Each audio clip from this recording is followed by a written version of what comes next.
Está nas mãos da Justiça decidir quem vai ser o novo presidente do Vasco. Tudo por conta de uma urna onde votaram eleitores suspeitos de terem se associado de forma irregular. O Globo Esporte conversou com sócios que votaram nessa urna. Entre muitas revelações, dizem que nunca pagaram mensalidade ao clube. Por segurança, eles não querem mostrar o rosto, mas contar uma história, sim. A da urna 7. Aquela que na eleição para presidente do Vasco recebeu os votos dos sócios separados em uma lista pela Justiça por suspeitas de irregularidades no processo de associação ao clube. A lista tinha 691 nomes, 475 apareceram para votar. Estes são 2 deles.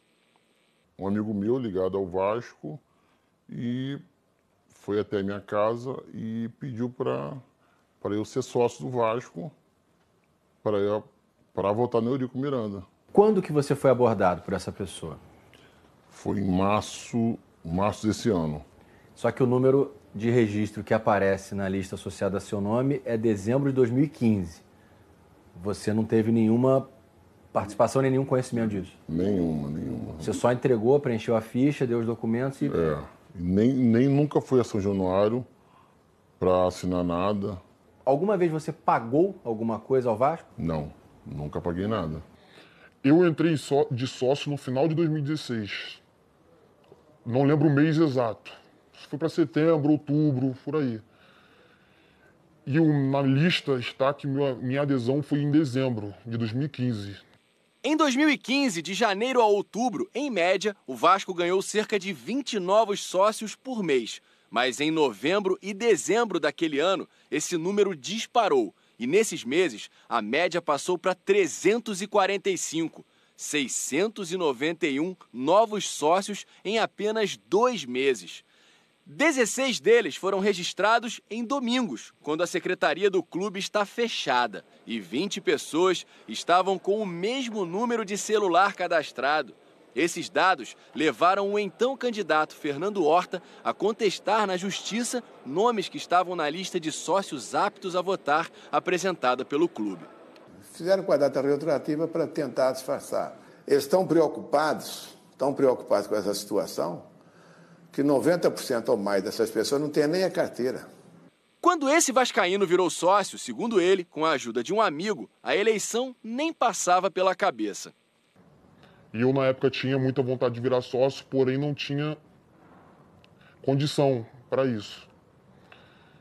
Então ele me levou até um segurança do Vasco e perguntou se tinha como me colocar no esquema. E esse segurança perguntou se eu queria mesmo e me deu uma ficha para preencher. No dia que você foi entregar a ficha em São Januário, o que você viu? Pessoas com 20 fichas, são pessoas com 10 fichas, são pessoas que preenchem 10 fichas ali na hora e levam mais 10 para casa, para outras pessoas preencherem, para depois trazer e fica nisso.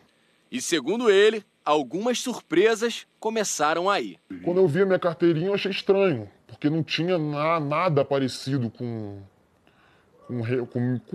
meu CPF, minha data de nascimento. E não eram só 2, 3 números diferentes, era o CPF inteiro. Era uma data de nascimento nada a ver, que não tinha lógica nenhuma. Totalmente diferente do que eu botei na ficha que eu preenchi. Você pagou alguma mensalidade nesse período? Jamais paguei um centavo pro Vasco. Tinha desejo de virar sócio, de pagar mais barato nos ingressos, de usufruir do clube. Você sofreu alguma pressão para votar? Até pouco tempo atrás da eleição, muitas ligações, eles só falavam que era do Vasco. E se perguntavam se eu ia buscar carteirinha. Só isso. E perguntavam também se eu iria votar. Quando foi se aproximando da eleição, eles começou a vir essa pergunta também, se eu iria votar. Não chegava a ser uma intimidação, uma pressão, que eu desse uma resposta a eles.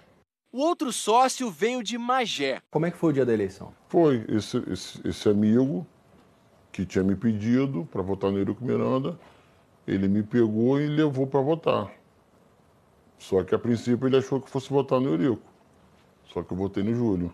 Na contagem final, das urnas 1 a 6, Júlio Brandt ganhou em 4. Nas outras duas, a vitória de Eurico foi por pouco mais de 15% em uma e 0,8% na outra. Mas na urna 7, o atual presidente sobe para mais de 90% dos votos. Com ela, a chapa de Eurico venceu por 2.111 a 1.975. Sem contar a urna 7, Júlio Brandt vira o jogo por 1.933 contra 1.683. Procurada pela reportagem, a assessoria de Eurico Miranda disse que ele não vai se pronunciar sobre essas acusações. Mas ele falou em entrevista coletiva sobre a polêmica da eleição. Se fosse ter fraude na eleição, ela seria feita com a transparência que foi feita? Claro que não. Quem vai fraudar alguma coisa não faz a coisa com essa clareza como foi feito. Claro que não. Agora, aí passa a imagem que no Vasco é com fraude. Como com fraude? Que fraude? A urna que a justiça entendeu que havia uma potencial fraude e aparece lá 90 e tantos % de votos para o Eurico. Isso não é razoável, né? Claro que existe alguma anomalia e essa anomalia precisa ser tratada com todo carinho, com todo cuidado pela justiça. Se eles se associaram com a intenção de votar em mim, chegaram lá e votaram em mim. Se não se associaram com essa intenção, é outra. O que é que eu vou fazer? Não fui eu que mandei associar, não fui eu que paguei a associação. A Justiça deu ao Vasco 48 horas para apresentar provas de que as pessoas da lista da urna 7 pagaram as mensalidades e os títulos de sócio, e a ata de apuração constando que ela está sub júdice. O Departamento Jurídico do Vasco confirmou que já foi notificado da decisão judicial e informa que o clube tem até o fim da terça-feira para cumprir as exigências.